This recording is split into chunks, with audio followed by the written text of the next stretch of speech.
The date was October 9th, 1967. The place, a remote village in Bolivia.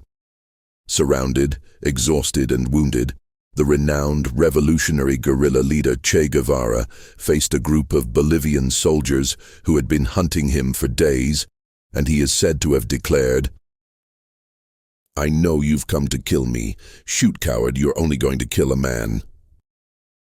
Before we continue, subscribe to the channel to help us reach 1,000 subscribers, and leave your comment telling us what you think about this event. The idea was that the ideals for which Guevara fought would live long after him. The Bolivian soldiers fired, killing the man who in many ways had been the nightmare not only of military dictatorships across Latin America and Africa, but also of the United States. Afterward, the soldiers displayed his body in the village, photographed it, and took pictures beside him. As an additional humiliation, they severed Guevara's hands and sent them to the Bolivian High Command. Fingerprints don't lie, and the Bolivians, as well as many others, didn't want rumors of Guevara being alive in the mountains to become a rallying cry for renewed guerrilla activity. For a time, Che Guevara was one of the most hunted men on earth. He was target number one for numerous Latin American nations that were experiencing various levels of communist uprisings during the 1950s and 1960s. Of all the communist leaders in the world, Che was perhaps the most charismatic, and therefore the most dangerous. Not only were people drawn to his intellect and personality, including many who weren't communists, but Che was also a formidable man for his adversaries. Together with Fidel Castro, whom he met in Mexico City in 1955, Che became one of the key military leaders of the Cuban Communist Revolution, achieving a stunning victory in capturing the city of Santa Clara in December 1958, despite being severely outnumbered. During his time in the field, Guevara wrote what is now almost required reading for both counter-insurgency planners and revolutionaries worldwide. A military manual with a simple title, Guerra de Guerrillas. Today, the meteoric rise and violent end of Che Guevara, a hero to millions and a villain to millions of others. Che Guevara was 39 years old when he was executed. He had gone from being the son of a left-leaning businessman in that short lifetime. Che's full name was Ernesto Guevara de la Serna, reflecting both his mother's and father's surnames. In fact, Che's father, also named Ernesto, often added another surname, Lynch, after his great-great-grandfather Patrick Lynch, who, according to family records, emigrated to Argentina around 1749. Throughout most of his public life, Che was admired in the Republic of Ireland and by the IRA, the Irish Republican Army, the largest revolutionary group fighting the British for the reunification of Northern Ireland with the rest of the island nation. In the 1950s and 60s, it was common for communist and radical revolutionaries to use noms de guerre, war names. This was not only to conceal their true identity, but also to emulate Soviet leader Joseph Stalin, the Man of Steel. But Ernesto's comrades gave him the name Che because of the unique Argentine habit of adding che at the end of questions or statements. Che is roughly equivalent to the American eh or the British yeah. There's hardly a less menacing war name in history. Before he became El Che, Ernesto studied medicine for 2 years and then famously traveled throughout Latin America with his friend Alberto Granado, documenting what he did and witnessed. His journals were later published as a book titled Diaries de Motocicleta, which became a critically acclaimed film in 2004. Interestingly, Alberto Granado was portrayed by Argentine actor Rodrigo de la Serna, who happens to be Che's second cousin. For Che, the journey across Latin America revealed what he had only read about growing up: the crushing poverty and systemic injustice that plagued nearly the entire continent at the time. Living in a remote jungle or mountains was already difficult. However, throughout much of South and Central America, a system known as Latifundia was still in place. The word comes from Latin, referring to the largely self-sufficient and autonomous estates of the wealthy during Roman times. In Latin America, it took the form of vast haciendas, typically owned by families of long-standing wealth, members of government, or the military elite.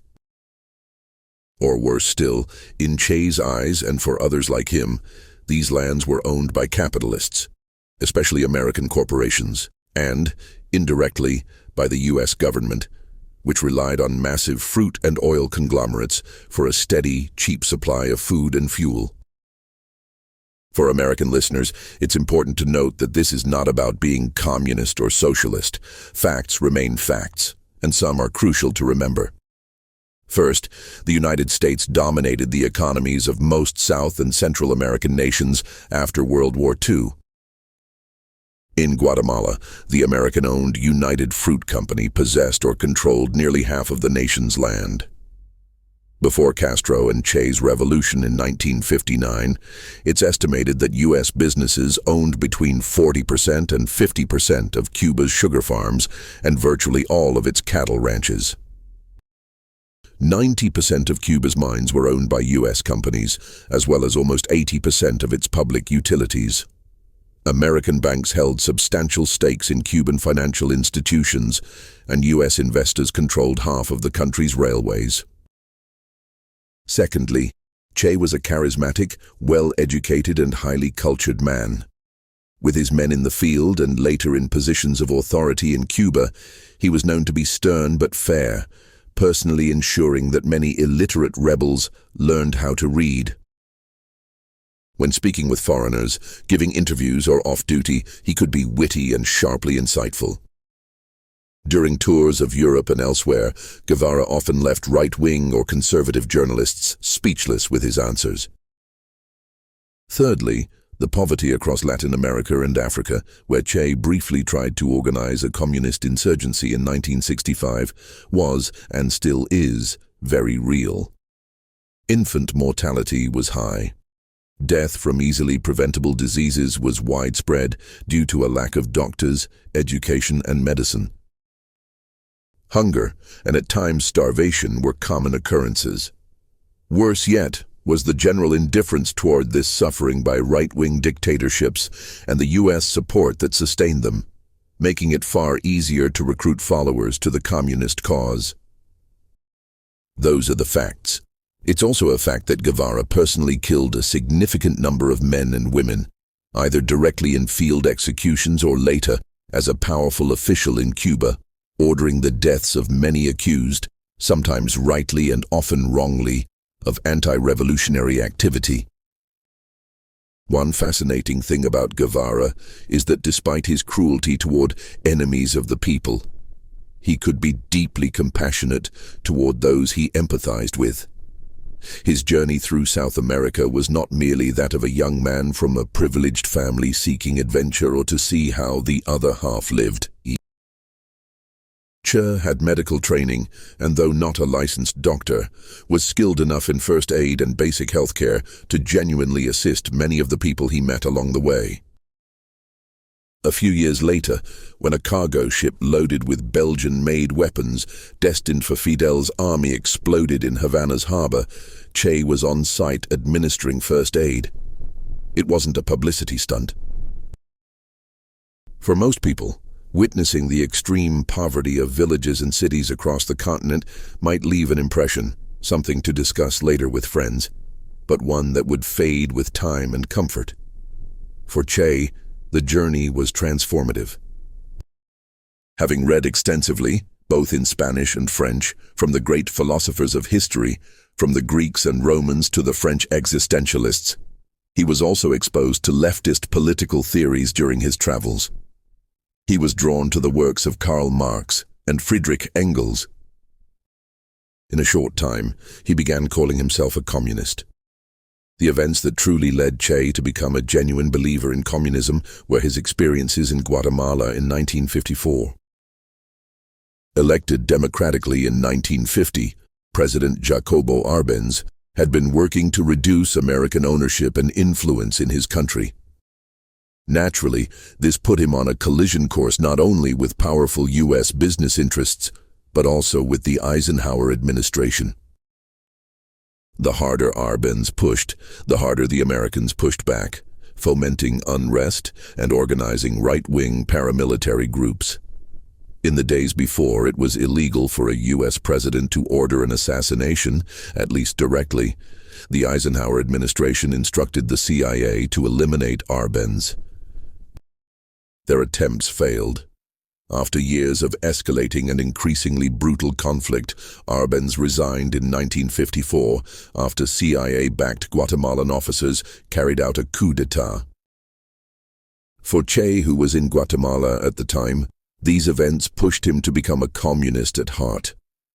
As you heard, Che met Fidel Castro and his brother Raúl, who later ruled Cuba for some time after Fidel's death in 2016, in Mexico City in 1955.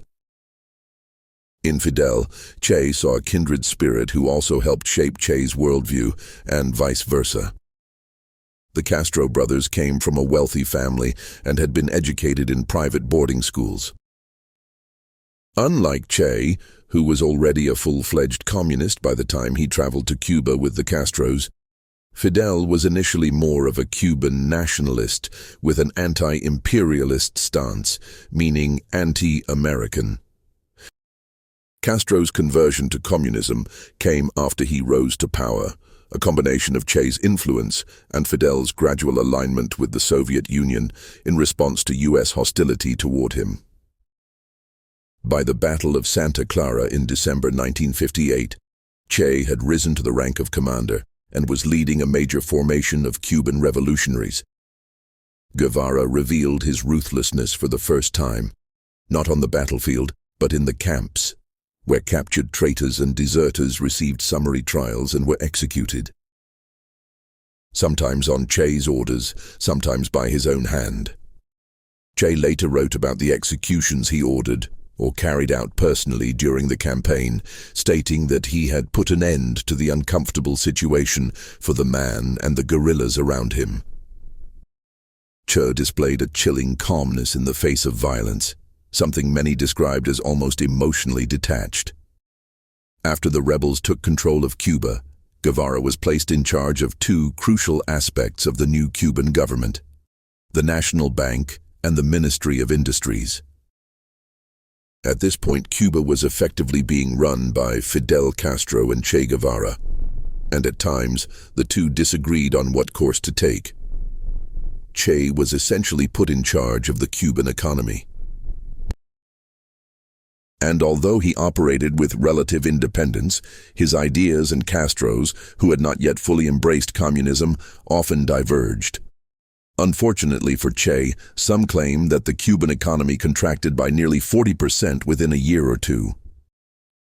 With the United States, previously by far the largest importer of Cuban sugar, halting all imports, the lingering effects of war, and radical planning that discarded everything old, including what worked, Cuba was forced to import food, fuel, and more from other nations. The only nations willing to trade with Cuba were the communist regimes of Eastern Europe and the Soviet Union. The Soviets viewed the revolution in Cuba as their gateway into the Western Hemisphere. With an entire country turning communist just 90 miles off the U.S. coast, Cuba could become the hub of a communist uprising throughout Latin America, weakening American influence there. Before long, the Soviets were sending millions of dollars worth of weapons to the island. At first, small arms and artillery, later fighter jets and anti-aircraft missiles. In 1961, shortly after Kennedy took office in the United States, right-wing Cuban exiles backed by the U.S. landed at the Bay of Pigs, about 120 miles southeast of Havana, on Cuba's southern coast. The entire operation turned into a fiasco, and Castro's regime, along with Che, was never remotely threatened by it. However, the Bay of Pigs served as a warning to the Cubans that the United States was ready to use open force against them. And the next time, it might not be a few hundred Cuban exiles, but the full might of the US military. This is what led Castro and Che to accept the Soviet proposal to install nuclear-capable ballistic missiles in Cuba. These missiles could reach Washington, D.C. from launch to impact in roughly 13 minutes, something no American administration could ever tolerate. The story of the Cuban Missile Crisis is well known. After 13 agonizing days, the Soviets agreed to withdraw their medium-range missiles from Cuba, among other concessions.